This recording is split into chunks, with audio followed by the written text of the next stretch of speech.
فهزموهم بإذن الله وقتل داود جالوت وآتاهم الله الملك والحكمة وعلمه مما يشاء ولولا دفع الله الناس بعضهم ببعض لفسدت الأرض ولكن الله ذو فضل للعالمين تلك آيات الله الملك تلك آيات الله نتلوها عليك بالحق تلك آيات الله نتلوها عليك بالحق تلك آيات الله نتلوها عليك بالحق وإنك لمن المرسلين صدق الله العلي العظيم صلوات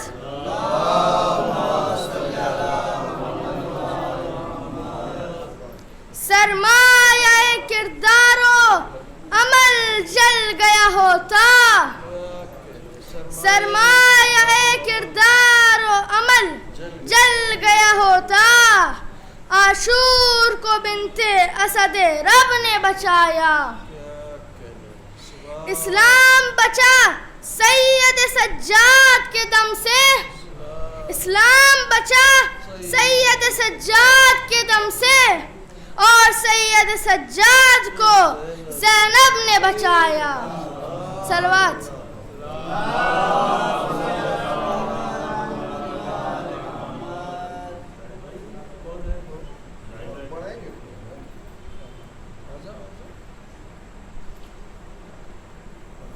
نعرہ صلوات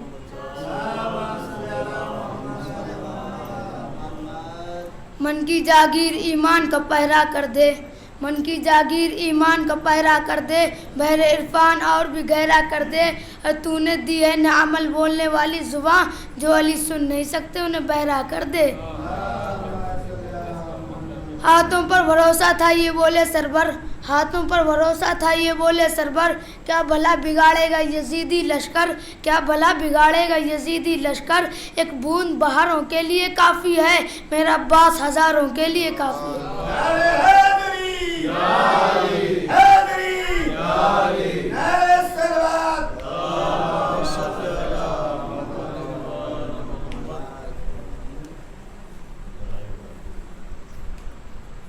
نعرہ صلوات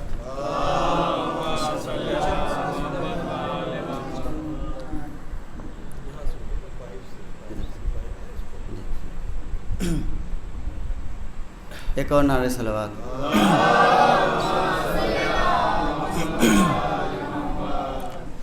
یہ ختم شاہ نے لکھا حبیب آ جاؤ یہ ختم شاہ نے لکھا حبیب آ جاؤ تمہارا دوست ہے تنہا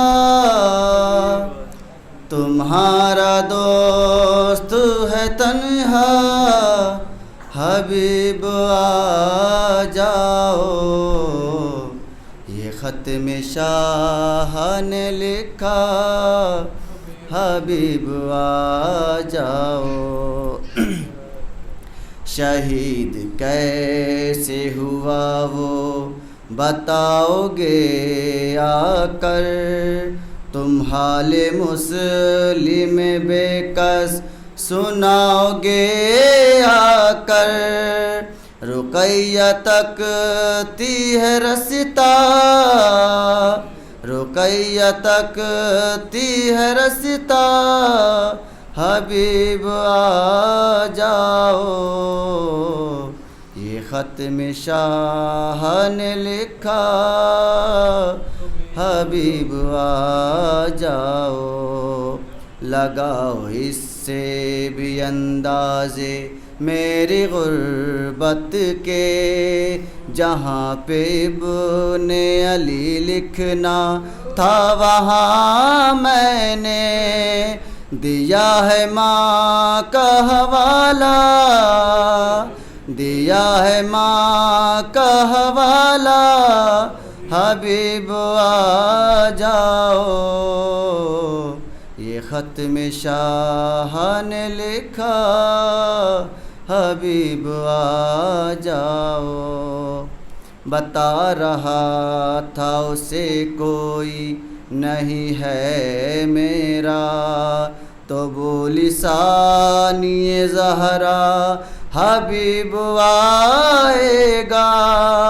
ہے اس کو تم پہ بھروسہ, ہے اس کو تم پہ بھروسہ, حبیب آ جاؤ. یہ ختم شاہ نے لکھا, حبیب آ جاؤ.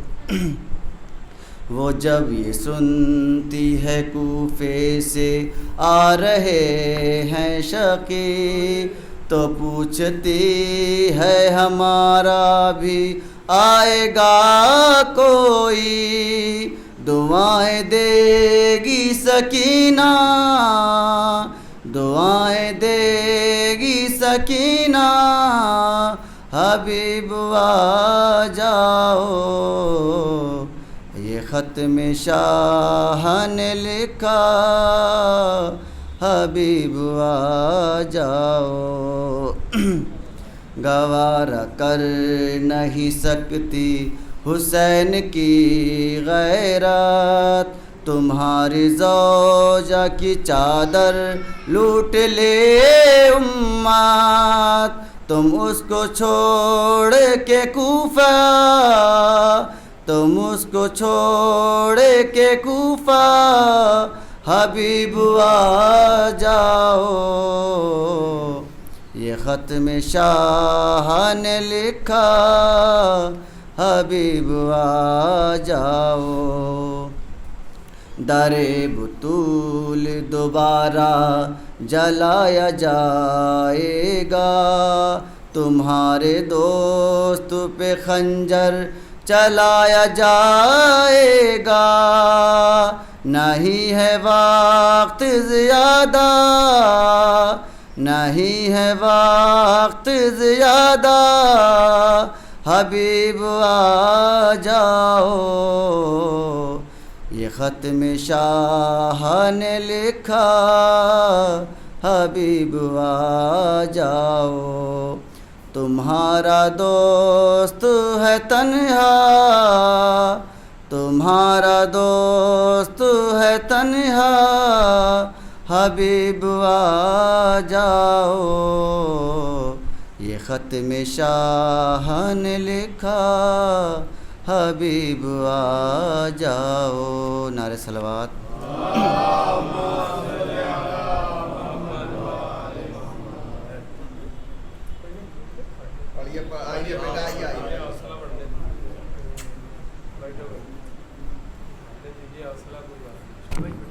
نعرہ صلوات.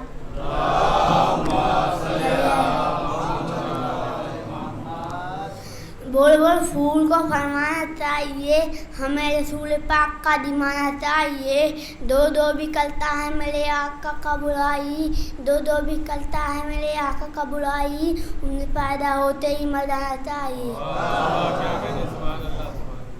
کہ اسلام تمہیں پالا حسین نے، ٹھوکر لگی جو سنبھالا حسین نے، اسلام کے لوگوں میں جو دکھتا تھا بار بار، کاٹا تھا ایک حدیث نکالا حسین نے۔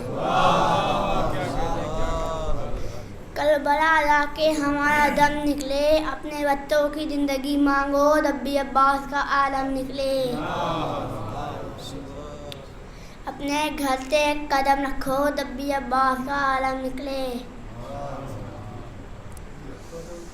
نعرہ حیدری، نعرہ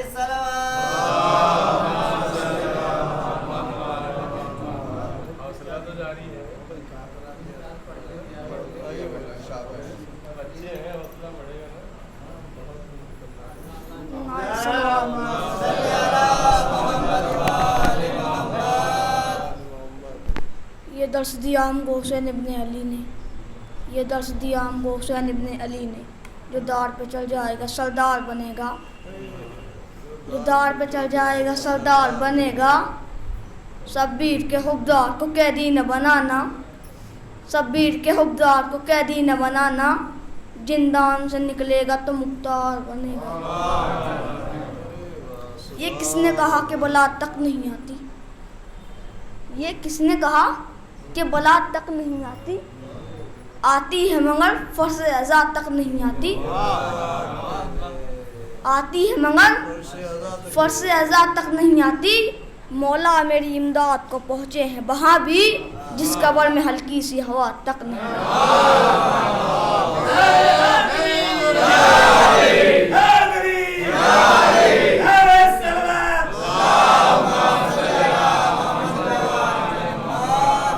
کربلا جائیں گے بے خوف قتل جائیں گے، کربلا جائیں گے بے خوف قتل جائیں گے، راہ دشوار جانے کی مگر جائیں گے، راہ دشوار جانے کی مگر جائیں گے، راستہ روک نہ پاؤ گے بچھا کر بارود، راستہ روک نہ پاؤ گے بچھا کر بارود، کربلا فکر میں رکھیں گے گزر جائیں گے، کربلا فکر میں رکھیں گے گزر جائیں گے، کشتی نوح میں بیٹھے ہو پریشاں کیوں ہوں، کشتی نوح میں بیٹھے ہو پریشاں کیوں ہوں، کربلا آنے دو ہم خود ہی اتر جائیں گے، کربلا آنے دو ہم خود ہی اتر جائیں گے، اور نعرے حیدری ہر وقت لگاتے رہیے، کچھ ایسے ہیں تو نعروں سے ہی مر جائیں گے۔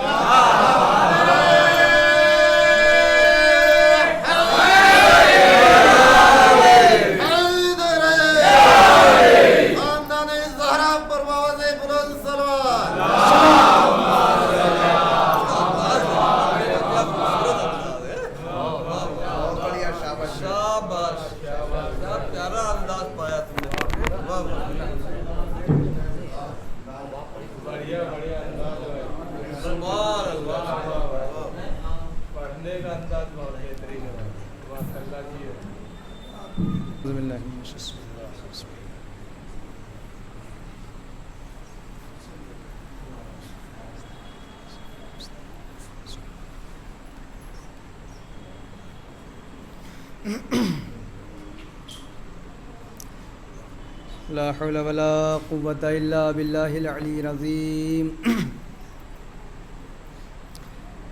أعوذ بالله من الشيطان اللعين الرجيم بسم الله الرحمن الرحيم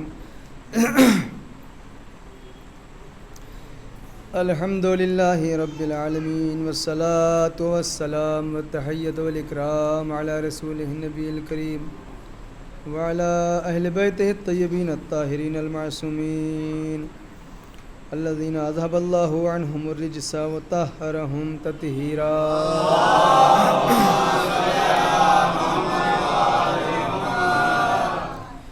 واللعنة الدائمة الباقية على أعدائهم ومنكري فضائلهم وغاصب حقوقهم أجمعين أما بعد فقد قال رسول الله صلى الله عليه وآله وسلم بسم الله الرحمن الرحيم إن الحسين مصباح الهدى والسفينة النجاة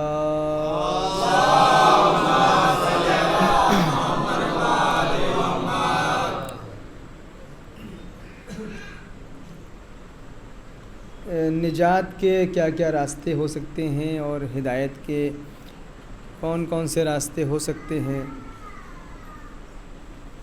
اس کے ذیل میں گفتگو چل رہی ہے آپ کی خدمت میں، اور آج بھی اسی سلسلے گفتگو کو آگے بڑھاتے ہوئے کچھ باتیں آپ کی خدمت میں گزارش کرنا ہے۔ قرآن مجید نے مختلف جگہوں پر یہ بات بتائی ہے کہ کون سے لوگ وہ ہیں جو کامیاب ہوں گے اور کون سے لوگ وہ ہیں جو ناکام ہوں گے اور گھاٹے میں ہوں گے۔ ایک جگہ نہیں ہے، بہت ساری جگہیں ہیں۔ اور اس نے یہ بھی بتایا کہ آپ کو کن لوگوں کے پیچھے چلنا ہے جو آپ کو ہدایت تک پہنچائیں، کن لوگوں کے پیچھے نہیں چلنا ہے ورنہ آپ گمراہی کے بالکل تاریک راستے پر چل پڑیں گے۔ قرآن کا ایک مشہور و معروف سورہ ہے جو تقریباً سب کو یاد ہے اور سب نے سنا ہے، جس میں اعلان ہوتا ہے بسم اللہ الرحمن الرحیم والعصر، مجھے قسم ہے کس کی؟ زمانے کی۔ ان الانسان لفی خسر، ہر انسان گھاٹے میں ہے۔ اللہ قسم کھا کے، ایک تو یہ کہ اللہ کو کیا ضرورت ہے بھائی قسم کھانے کی؟ اللہ کی بات، قسم تو ہم اس لیے کھاتے ہیں کہ بعد میں وزن پیدا ہو جائے، تو اللہ کی بات میں تو پہلے سے وزن ہے، اس کی بات کا بھلا کوئی انکار کر سکتا ہے؟ نہیں۔ لیکن اللہ نے بھی قسم کھائی، اور قسم کھا کے یہ بتایا، اس کا مطلب یہ ہے کہ جو بات میں کہنے جا رہا ہوں وہ بڑی قیمتی ہے، وہ بہت وزنی ہے، جس کے لیے اللہ کو بھی قسم کھانے کی ضرورت پڑ گئی۔ اور قسم کھا کے کیا کہا اس نے؟ بات کون سی کہی؟ کہ مجھے قسم ہے زمانے کی، ہر انسان گھاٹے میں۔ لے لیجئے، تو نیا ڈوب گئی، ہر انسان گھاٹے میں، ہم کریں کیا بھائی پھر؟ کہانی گھبراؤ نہیں، اس گھاٹے سے نکلنے کا راستہ ہی بتا رہا ہوں۔ آگے ارشاد ہوا الا الذین آمنوا، دیکھو ہر انسان گھاٹے میں تو ہے، لیکن وہ گھاٹے میں نہیں جو میرے اوپر ایمان لے آیا۔ الا الذین آمنوا وعملوا الصالحات، اور ایمان کے ساتھ ساتھ ایک کام اس نے اور کیا کہ اس نے نیک کام انجام دیے، عمل صالح بجا لایا۔ دو باتیں ہو گئیں۔ تیسری بات وَالتَّوَاصَوْا بِالْحَقِّ وَالتَّوَاصَوْا بِالصَّبْرِ، ایک دوسرے کو اچھی باتوں کی سفارش کرتے رہیں، ایک دوسرے کو حق کی باتوں کی نصیحتیں کرتے رہیں۔ نمبر 4 وَالتَّوَاصَوْا بِالصَّبْرِ، اور صبر کا دامن ہاتھ سے نہیں جانے دیا۔ ٹھیک ہے، یہ 4 چیزیں وہ ہیں۔ اچھا، کون کون سی؟ ایمان، نمبر 2 بتائیے، کہاں گئے آپ لوگ؟ ایمان کے بعد عمل صالح، نیک عمل۔ ابھی ایک ایک کی تھوڑا سی وضاحت کریں گے۔ تیسری چیز حق اور سچائی کی باتوں کی ایک دوسرے کو نصیحت، اور چوتھی چیز صبر۔ اسی سے ملتی جلتی آیت سورہ عنکبوت میں بھی ہے، اسی سے ملتی جلتی آیت سورہ عنکبوت میں۔ سورہ عنکبوت، اگر میں اشتباہ اور غلطی نہ کروں اور حافظہ ساتھ دے تو قرآن مجید کا سورہ نمبر 29 ہوگا۔ اس سورہ کی آیت نمبر 57، 58، 59، یہ 3 آیتیں ہیں۔ اس میں اللہ ارشاد فرماتا ہے، کیا کہتا ہے یہاں پہ؟ 57 میں کہتا ہے کل نفس ذائقۃ الموت، یاد رکھو ہر انسان کو موت کا مزہ چکھنا ہے، کوئی یہاں ہمیشہ رہنے کے لیے نہیں آیا ہے۔ یہ اس کی غلط فہمی ہے جو یہ سوچتا ہے کہ میں نہیں جاؤں گا، اور بھائی جب نبی اور امام نہیں رہے تو ہمارے اور آپ کی کیا حیثیت ہے؟ دوسری بات یہ ہے، امام اور نبی نہیں رہے، کیا مطلب نہیں رہے؟ وجہ یہ ہے کہ یہ دنیا ہی ایسی نہیں ہے کہ جہاں پر ہمیشہ رہا جائے. اگر یہ ہمیشہ رہنے کی جگہ ہوتی تو نبی امام رہتے. اس کا مطلب یہ ہے اگر نبی بھی چلے جا رہے ہیں, امام بھی چلے جا رہے ہیں, ہادی بھی چلے جا رہے ہیں, اس کا مطلب یہ ہے کہ ہمیں کہیں اور جا کے رہنا ہے, یہاں پہ صرف وہاں کے لیے انتظام کرنا ہے, یہاں پہ صرف انتظام کرنا ہے. کل نفس ذائقۃ الموت. 58 آیت نمبر 58 میں ارشاد ہوتا ہے, اللہ کہہ رہا ہے کہ وہ لوگ جو ایمان لائے, الذین آمنوا وعملوا الصالحات, اور عمل صالح بجا لائے, ان کے لیے ہم کیا کریں گے؟ جنت میں اعلیٰ مقام, یعنی ان لوگوں کو ہم کامیابی کا درجہ دیں گے, نجات کا درجہ دیں گے. انہیں کوئی ٹینشن نہیں ہوگی, ان کے لیے باغات ہیں, نہریں ہیں, جنت ہیں, اور سب کچھ, سارے انتظام, ساری فیسلٹیز ہوں گی. اس کے بعد ایمان, ایمان کے بعد عمل صالح. اس کے بعد اب آتے ہیں 59. وہاں کے اوپر اللہ ارشاد فرماتا ہے کہ دیکھو یہ دو باتیں. اچھا یہ ایمان سے کیوں اسٹارٹ ہوتی ہے بات؟ یہ ایمان سے کیوں اسٹارٹ ہوتی ہے؟ اس لیے کہ ایمان نام ہے بنیاد کا, جڑ, اور عمل صالح نام ہے اس بنیاد پہ رکھی جانے والی عمارت کا. اگر عمارت کی بنیاد کمزور ہوگی تو پھر وہ جو عمارت بن رہی ہے وہ عمارت اس پہ کھڑی نہیں ہو سکتی. اب ریت پہ آپ عمارت کھڑی کریے, کتنی دیر کھڑی رہے گی؟ گر جائے گی. اس لیے ایمان پر زیادہ زور ہے, ایمان پر زیادہ زور ہے کہ اللہ پر ایمان مضبوطی سے رکھو. جتنی مضبوط ایمان کی تمہاری بنیاد ہوگی اتنی ہی مضبوط تم اپنی عمارت کو اس پہ کھڑا کر سکتے ہو. اور اگر ایمان ہی ڈگمگا گیا, یاد رکھیے یہ ایمان اگر انسان کا مضبوط ہو جائے. میں آتا ہوں ابھی باقی دو چیزوں کی طرف بھی. ایمان اگر مضبوط نہیں ہے تو آپ جتنی آپ عمارت اس کے اوپر بنا لیجئے, اس کا کوئی فائدہ نہیں ہے. دیکھیں آج سب امام زمانہ علیہ السلام کا انتظار کر رہے ہیں کہ نہیں کر رہے ہیں؟ ہم اور آپ سب انتظار کر رہے ہیں, مولا آ جائیے, مولا آ جائیے, دعا بھی کرتے ہیں. ایمان کتنا ہے؟ ایمان کتنا ہے؟ انتظار یہاں کے اوپر فرض کریں مجلس ہے,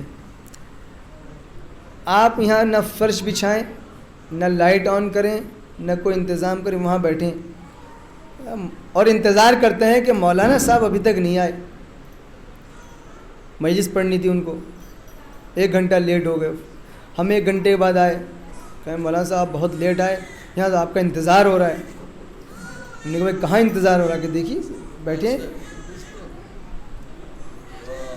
یعنی اس کا مطلب ہم نے پوچھا آپ نے کوئی فرش وغیرہ بچھایا, آپ نے کوئی ممبر وغیرہ رکھا, آپ نے کوئی لائٹ وغیرہ یہاں ان کی؟ کیا نہیں, وہ تو نہیں کی. تو مولانا صاحب کو یہ حق ہے پوچھنے کا کہ نہیں کہ آپ یہ بتائیے کہ جو آپ انتظار کر رہے تھے اس انتظار کی علامت آپ کے وجود میں کہیں نظر نہیں آ رہی ہے. اس کا مطلب یہ ہوا کہ انتظار نام ہے تیاری کا, انتظار نام ہے آمادگی کا. اگر ہم امام کا انتظار کر رہے ہیں تو کہیں ایسا نہ ہو کہ امام تشریف لے آئیں اور ہماری تیاری ہی مکمل نہ ہو. جب تک تیاری نہیں مکمل ہوگی تو تب تک امام تشریف نہیں لائیں گے. آپ ٹرین کا انتظار کرتے ہیں, کیسے کرتے ہیں؟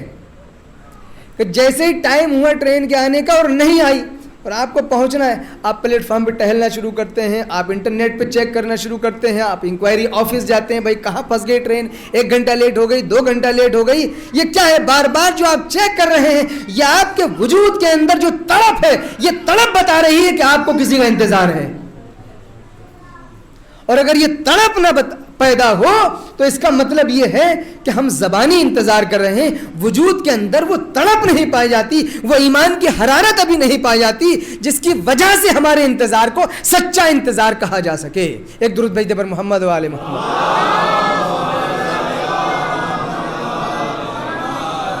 ایک مرتبہ اور درود بھیج دے پر محمد و آل محمد. تو عزیزان گرامی ضروری ہے. اب دیکھیں آپ ایمان چھوٹی چھوٹی چیزوں سے پتہ چلتا ہے کہ ہمارا ایمان اللہ پر کتنا ہے, امام کے اوپر کتنا ہے. امام سے ملاقات کی کس کو غرض نہیں ہے, کس کو شوق نہیں ہے, کس کو امید نہیں, کس کو تمنا نہیں, بتائیے.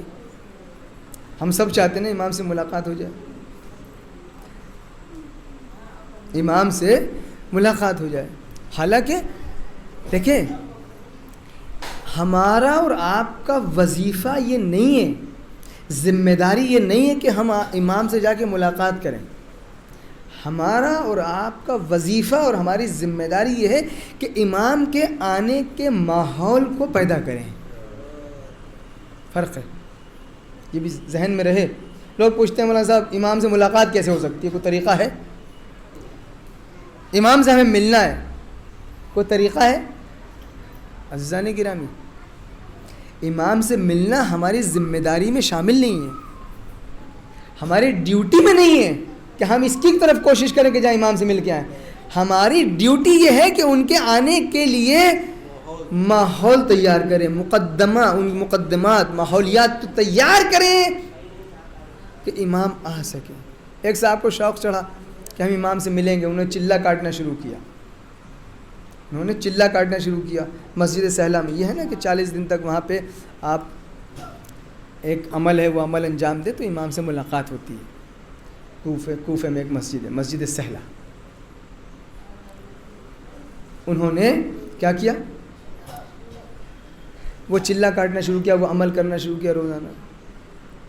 خیر 39ویں 40ویں دن ان کو یہ بشارت ہوئی, ان کو یہ آواز آئی کہ ایسا ہے کہ اگر تم ہم سے ملنا چاہتے ہو تو فلاں بازار میں آنا, اس فلاں بازار میں فلاں دکان ہے, اس دکان پہ ہم تم سے ملیں گے. خوش ہو گیا. بازار میں پہنچا اگلے دن تو دیکھا وہاں پہ ایک لوہار کی دکان ہے. کس کی؟ لوہار. ایک مزدور ہے, لوہار ہے. وہاں دیکھا تو لوہار ہے اور لوہار کے پاس ایک اور شخصیت پہلے سے موجود ہے. امام نے خاموشی سے اشارہ کیا, بیٹھے. کچھ دیر کے بعد ایک ضعیفہ, ایک بوڑھی عورت وہاں آئی, اپنا کوئی تالا یا کوئی لوہے کی چیز بیچنے کے لیے, یا کوئی پتیلی یا کچھ, اور اس نے کہا کہ میں یہ بیچنا چاہتی ہوں. اس لوہار نے کہا کہ ٹھیک ہے ہم اس کو خرید لیں گے. کہا کتنے کی؟ کہا مثال کے طور پر 100 روپے کی. یہاں کی لینگویج میں ہم بتائیں مثال کے طور پر. تو اس نے ضعیفہ نے کہا کہ 100 روپے کی, تم مذاق کر رہے ہو؟ کہا نہیں مذاق نہیں کر رہا ہوں, اس کی ویلیو جو ہے وہ 100 روپے ہے مثال کے طور پر. کہا نہیں, میں پورے بازار میں چکر لگا رہی ہوں, کوئی اس کو 50 روپے میں خریدنے میں تیار نہیں ہے. کوئی 20 روپے کہتا ہے, کوئی 30 روپے کہتا ہے, کوئی 40 کہتا ہے, اور مجھے 50 روپے کی ضرورت ہے سخت, جس کی وجہ سے میں یہ چیز بیچ رہی ہوں. مجھے تم 50 روپے دے دو بس کافی ہے, میرا کام چل جائے گا. اس نے کہا نہیں اماں, اس کی ویلیو ہی 100 کی ہے, تو میں 50 کیسے دے دوں؟ تب ان کو یہ تھوڑا سا یقین ہونا شروع ہوا کہ ہاں شاید یہ صحیح کہہ رہا ہے, ورنہ وہ سمجھ رہی تھی کہ یہ شاید مذاق کر رہا ہے. خیر جو اس کی ویلیو تھی وہ اس نے اس ضعیفہ کو دے دی. وہ دعائیں دیتی ہوئی چلی گئی. اب یہاں پہ 3 لوگوں نے مولا بیٹھے ہوئے ہیں, وہ لوہار ہے اور وہ شخص ہے جس نے چلہ کاٹا امام سے ملاقات کے لیے. امام نے اس چلہ کاٹنے والے شخص کی طرف متوجہ ہو کے فرمایا کہ دیکھو یہ جو تم ہماری ملاقات کے لیے چلے کاٹ رہے ہو, ہماری ملاقات کے لیے چلے کاٹنے کی ضرورت نہیں ہے. اس لوہار نے چلے نہیں کاٹے ہیں, اس لوہار نے ہم سے ملنے کے لیے چلے نہیں کاٹے ہیں, اس سے ملنے کے لیے ہم خود آئے ہیں. اس سے ملنے کے لیے ہم خود آئے ہیں. امام نے سمجھایا کہ ہم سے ملنے کے لیے عمل کرنے کی ضرورت نہیں ہے, چلے کاٹنے کی ضرورت نہیں ہے, مسجدوں میں جو ہے وہ وظیفے کاٹنے کی ضرورت نہیں ہے. اپنے عمل کو تم ایسا بنا لو کہ جو ہماری رضایت کا سبب بن جائے, پھر تمہیں ہمارے پاس آنے کی ضرورت نہیں پڑے گی, ہم خود چل کے تمہارے پاس چلے آئیں گے. ایک درود بھیجتے پر محمد والے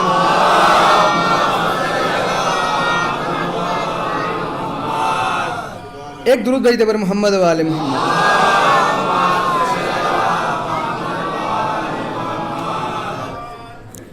تو انسان کو کیا کرنا ہے؟ عمل کو ایسا بنانا ہے. اب ہم کسی کا مال ہڑپ لیں تو آئیں گے امام ہم سے ملنے؟ بتائیے. گالی دیں کسی کو آئیں گے؟ کسی کی انسلٹ کریں آئیں گے؟ اور ہم چلے کاٹتے رہیں اور الاجل الاجل الاجل کرتے رہیں. وجہ کیا ہے؟ کہ ایمان کمزور ہے. ایمان جب مضبوط ہوگا تو خود بخود اس کی خوشبو عمل میں دکھائی دے گی.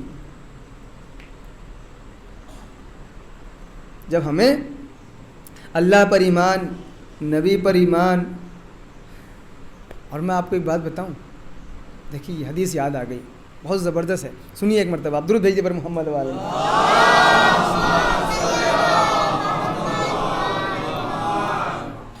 اپنے ایمان کو آپ بہت یہ نہ سمجھیے گا کہ ہمیں بالکل ڈی ویلیو کر دیا مولانا صاحب نے. نہیں, ڈی ویلیو نہیں. آپ کا جو ایمان ہے اس ایمان کی رسول اللہ نے اپنے زمانے میں تعریف کی ہے.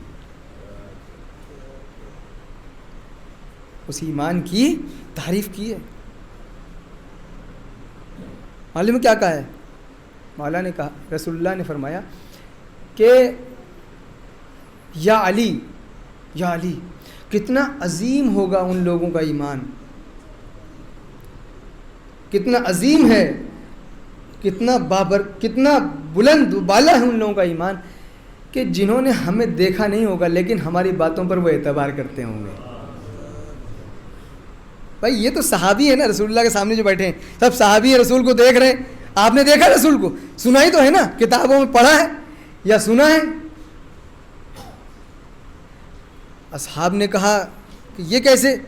کہ نہیں, تم مجھے دیکھ کے مان رہے ہو لیکن میرے چاہنے والے آخری زمانے میں ایسے ہوں گے جنہوں نے مجھے دیکھا نہیں ہوگا لیکن ان کا ایمان میرے اوپر ہوگا. ان کا تو لہٰذا آپ کو بہت یاد کیا.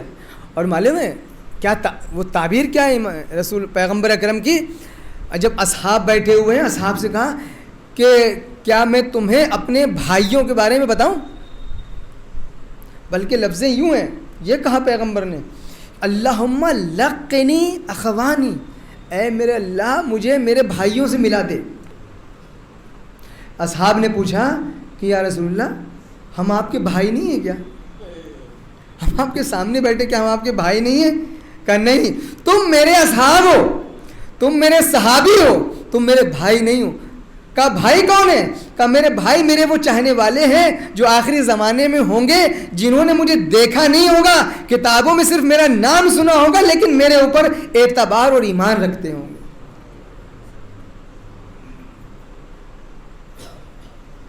تو آپ اپنے کو بالکل ہلکے میں نہ لیں, لیکن ایمان کو انسان جتنا مضبوط کر لے گا اتنا ہی اس کے لیے عمل کی منزل میں کیا ہوگا؟ آسانی ہوگی. تو اس خسارے سے نکلنے کے لیے پہلی چیز کیا ہے؟ ایمان. اللہ پر ایمان رکھے انسان. دوسری چیز کیا ہے؟ عمل صالح, نیک عمل. تیسری چیز ہے صبر. اور خیر میں چوتھی چیز کی بھی میں آپ کی خدمت میں عرض کر دوں, جو سورہ عنکبوت کی جو 58ویں آیت ہے 58, اس میں دو چیزیں بیان کی گئی ہیں, ایک صبر اور ایک توکل. توکل یعنی اپنے اللہ کے اوپر بھروسہ کرنا. صبر یعنی صبر تو آپ جانتے ہیں کیسے کہتے ہیں. صبر کے بارے میں اگر وقت رہا تو عرض کروں گا. آج کل ہر انسان بے صبرا ہوا ہے, ہر انسان بے صبر ہے. صبر و تحمل کی طاقت کم ہو گئی ہے. ذرا میں بکھر جاتا ہے, ذرا میں اکڑ جاتا ہے, ذرا میں جو ہے وہ غصہ.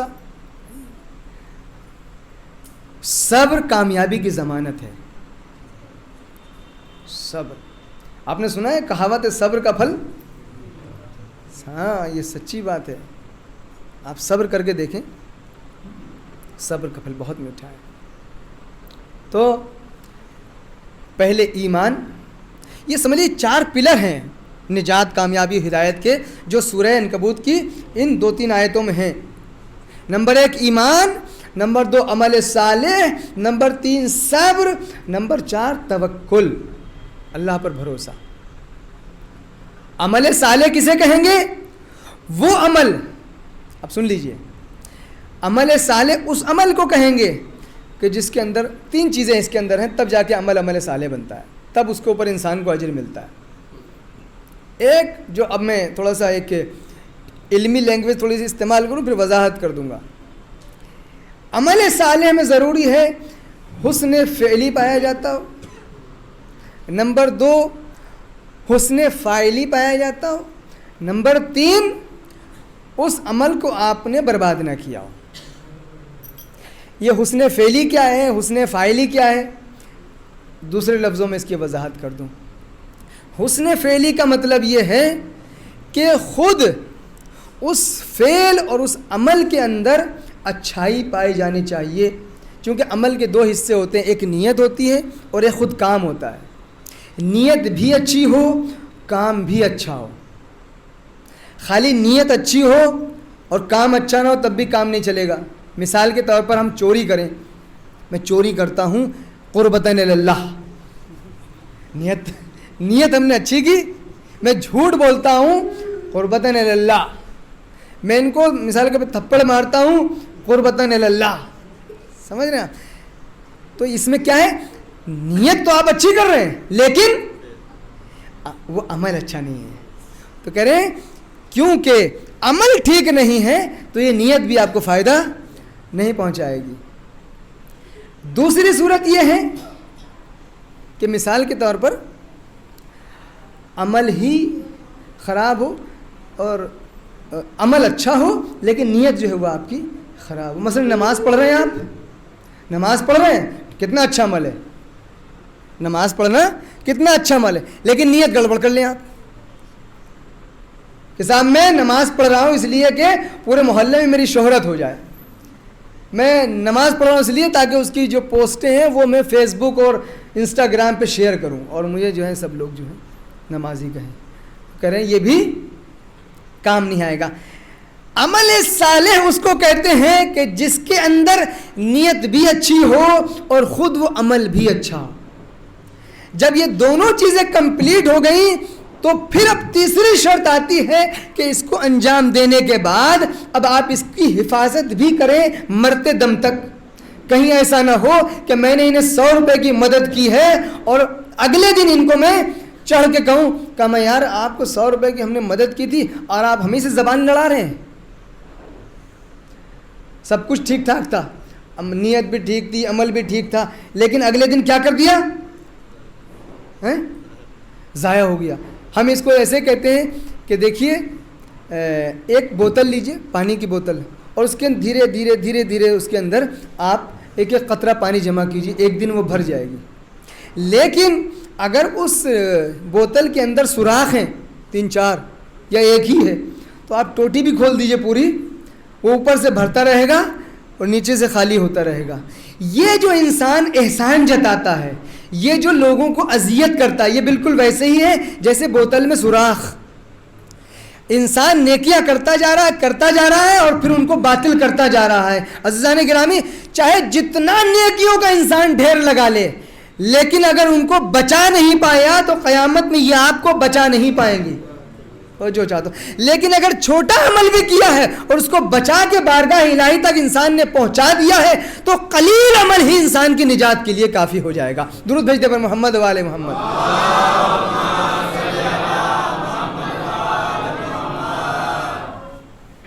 عمل صالح, دیکھیے یہ 2 چیزیں ہو گئیں, ایمان, عمل صالح. صبر, آج کل انسان بہت بے صبرا ہو گیا ہے, میں نے آپ کی خدمت میں عرض کیا. صبر کی 3 قسمیں بیان کی گئی روایتوں میں. ایک صبر ہوتا ہے مصیبت پر, ایک صبر ہوتا ہے اطاعت پر, ایک صبر ہوتا ہے گناہ پر. بات سمجھ میں آ رہی؟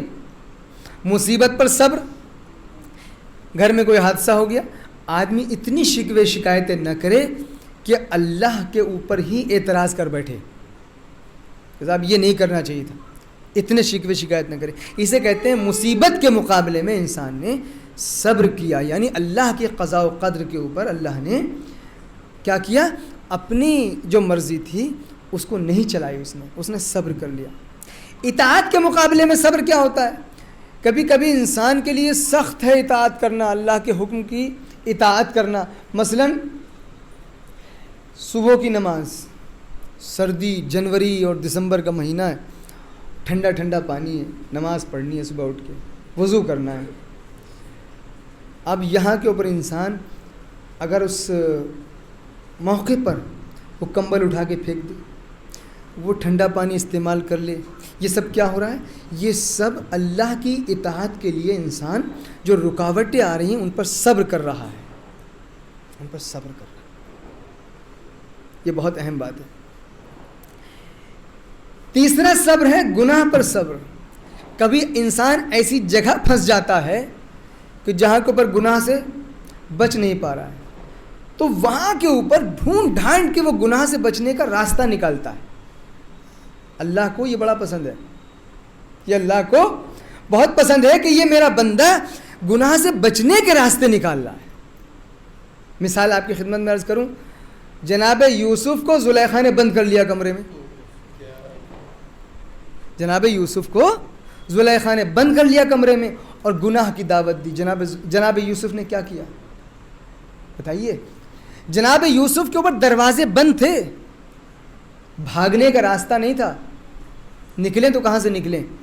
لیکن ان ساری رکاوٹوں کے باوجود جناب یوسف نے کیا کیا؟ بچا کے اپنے کو دروازے کی طرف بھاگے. جیسے ہی دروازے پر پہنچے وہ دروازہ کھل گیا. یہ دروازہ کس نے کھولا؟ یہ دروازہ کس نے کھولا؟ اس میں تالا لگا ہوا تھا بھائی, وہ اللہ نے کھولا. کیوں کھولا؟ اس لیے. اچھا دیکھیے, اگر جناب یوسف کہتے کہ معاذ اللہ وہ دروازہ بند ہے, میں کیا کروں اللہ پاک, میں بھاگوں تو کدھر جاؤں, بھاگوں تو کدھر بھاگوں. لیکن جناب یوسف کا عمل کیا بتا رہا ہے کہ تمہارا کام ہے کوشش کرنا, راستے کھولنا اللہ کا کام ہے, تمہارا کام ہے کوشش کرنا. اور جب وہ نکلے ہیں وہ بھاگیں تو پہلے دروازے پر پہنچے, دروازہ کھل گیا.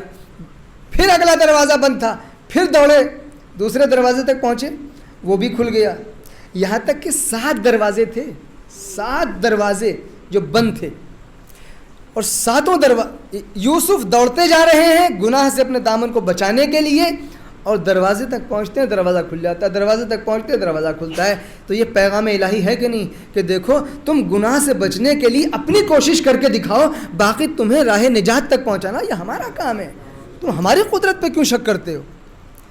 آخری جو دروازہ تھا وہاں پہ گڑبڑ ہو گیا معاملہ تھوڑا سا. وہاں پہ کیا ہوا؟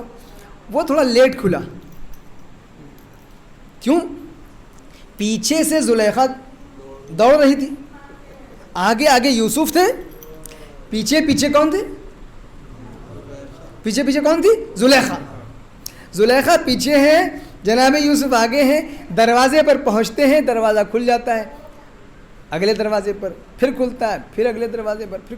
آخری جو دروازہ تھا وہاں کے اوپر وہ دروازہ تھوڑا دیر سے کھلا, اور اللہ نے مصلحتاً اس کو تھوڑا دیر سے کھولا.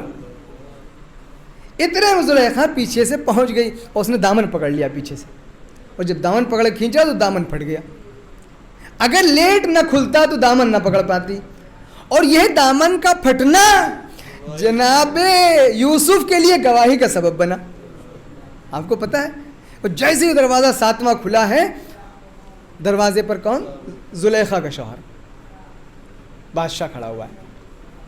اب آپ بتائیے, اس نے پوچھا یہ کیا ہو رہا ہے؟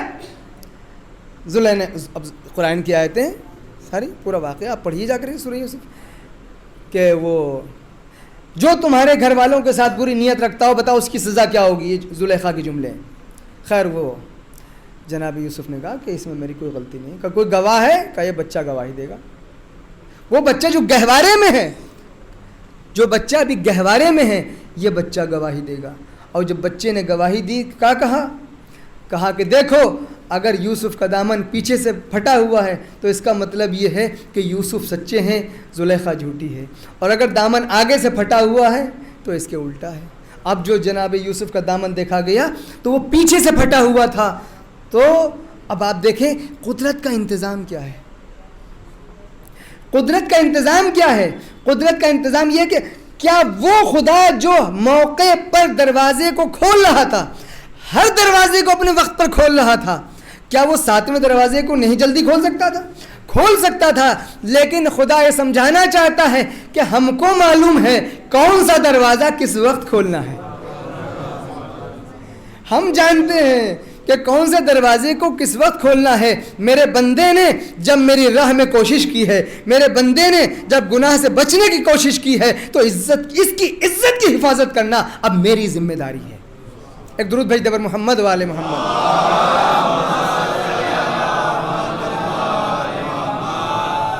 تو عزیزان گرامی، صبر، کبھی انسان گناہ پر صبر کرتا ہے، کبھی انسان اطاعت پر صبر کرتا ہے، کبھی انسان مصیبت پر صبر کرتا ہے.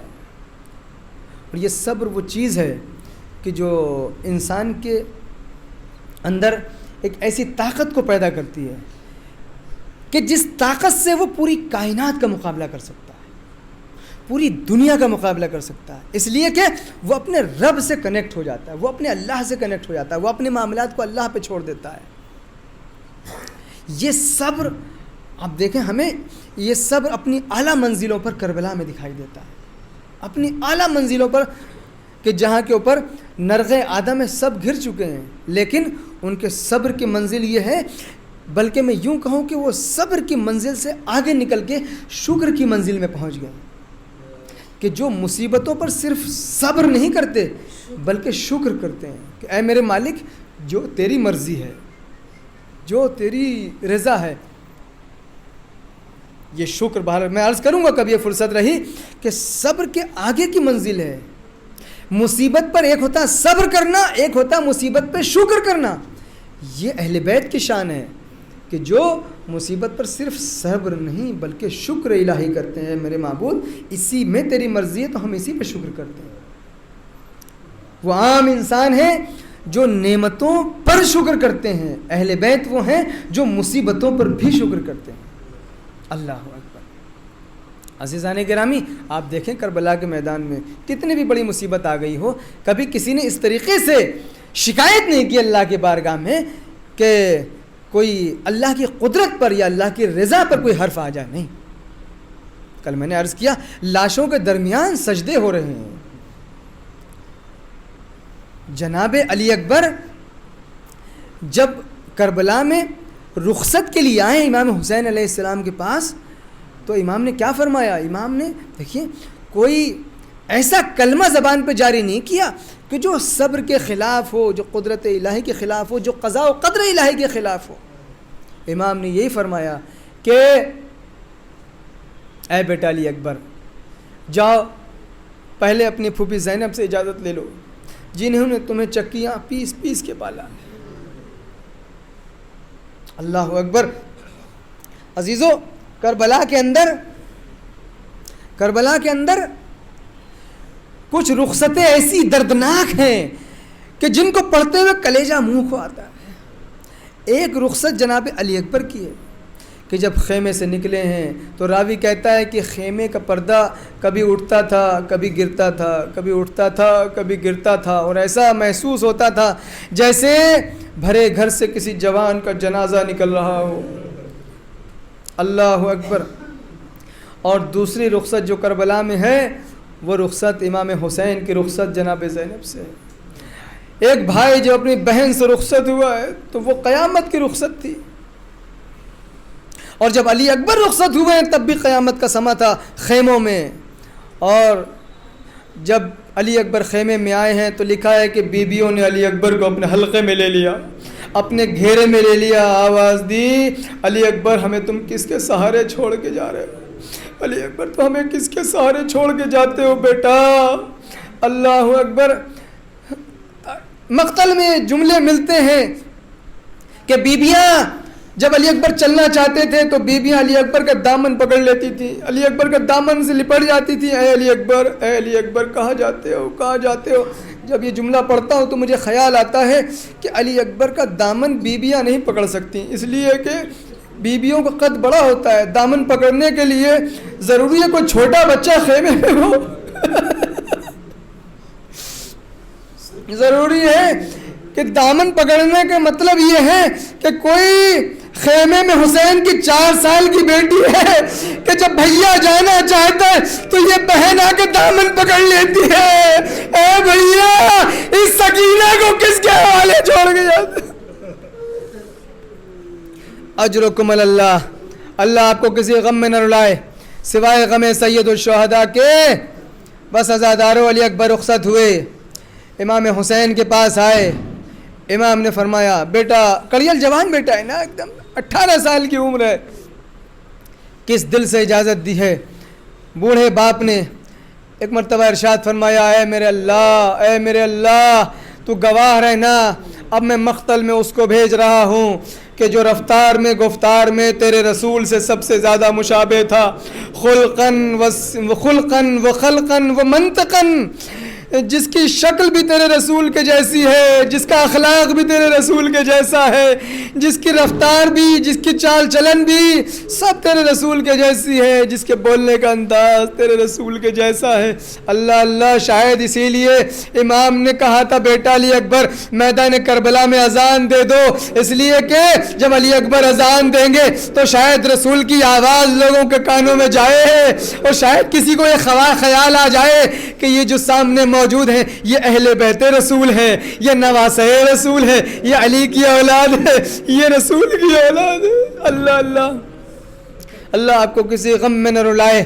بس عزادارو, ایک مرتبہ امام نے فرمایا بیٹا علی اکبر اگر تم جانا ہی چاہتے ہو تو تمہیں حسین نے اجازت دے دی, چلے جاؤ بیٹا, لیکن بس میری ایک خواہش ہے کہ جب تم مقتل کی طرف جاؤ تو جب تک میرا اور تمہارا سامنا رہے مڑ کے بوڑھے باپ کو دیکھتے رہنا. اللہ اکبر, صاحب اولاد ہو, ایک مرتبہ اولاد کا تصور کرو کہ 18 سال کا بچہ ہو, 18 سال کا جوان ہو اور وہ مرنے کی رضا مانگ رہا ہو, موت کی اجازت مانگ رہا ہو. ایک مرتبہ علی اکبر نے ایڑ لگائی ہے گھوڑے کو, اب جو تیز رفتاری سے گھوڑا چلا ہے تو تاریخ نے لکھا ہے کہ حسین ایک بچے کی طرح زمین پر گرتے پڑتے گھوڑے کے پیچھے پیچھے چلنے لگے اور ایک مرتبہ آواز دی, مہلن مہلن یا علی, اے بیٹا علی اکبر تھوڑا آہستہ آہستہ جاؤ, تھوڑا آہستہ آہستہ جاؤ, دیکھو بوڑھا باپ تمہارے پیچھے چلا آ رہا ہے, دیکھو بوڑھا باپ پیچھے چلا آ رہا ہے. اب جو ایک مرتبہ علی اکبر نے مڑ کے دیکھا, کیا دیکھا؟ ضعیف باپ ہے جو گھٹنیوں کے بل چلا آ رہا. علی اکبر نے خود کو گھوڑے سے اتار, ارے بابا آپ نے تو رخصت کر دیا تھا, اے بیٹا تم نے کیا کہہ دیا, اے کاش تم صاحب اولاد ہوتے.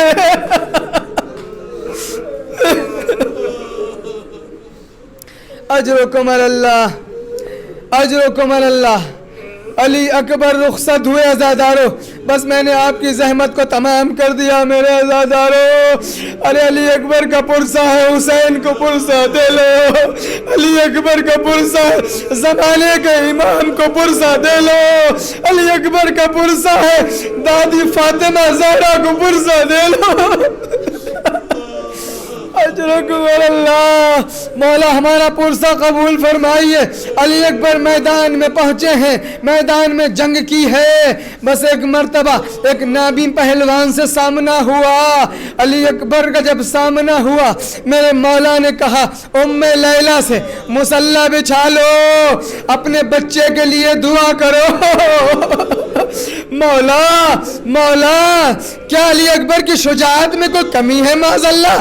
عجب نہیں مولا، آواز دے، نہیں مجھے میرے اکبر پہ پورا بھروسہ ہے، لیکن میں کیا کروں؟ وہ سامنے جو پہلوان ہے وہ بھوکا پیاسا نہیں ہے، لیکن میرا بچہ ارے 3 دن کا بھوکا پیاسا۔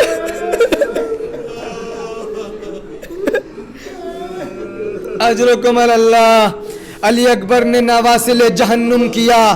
اب جو پلٹ کے آئے ہیں حسین کا چہرہ سرخرو، حسین بالکل سرخرو ہے، استقبال کے لیے کھڑے ہیں۔ ارے عباس موجود ہیں، ارے کیا جوش و شجاعت دکھایا ہے، ارے کیا تم نے دشمن کو واصل جہنم کیا؟ علی اکبر نے آواز دی، بابا بابا اگر ایک گھوٹ پانی مل جاتا نا تو میں ان کو بتا دیتا میں کس کا بیٹا ہوں۔ اگر ایک گھوٹ پانی مل جاتا تو ان دشمنوں کو بتا دیتا میں کس کا پوتا ہوں۔ بابا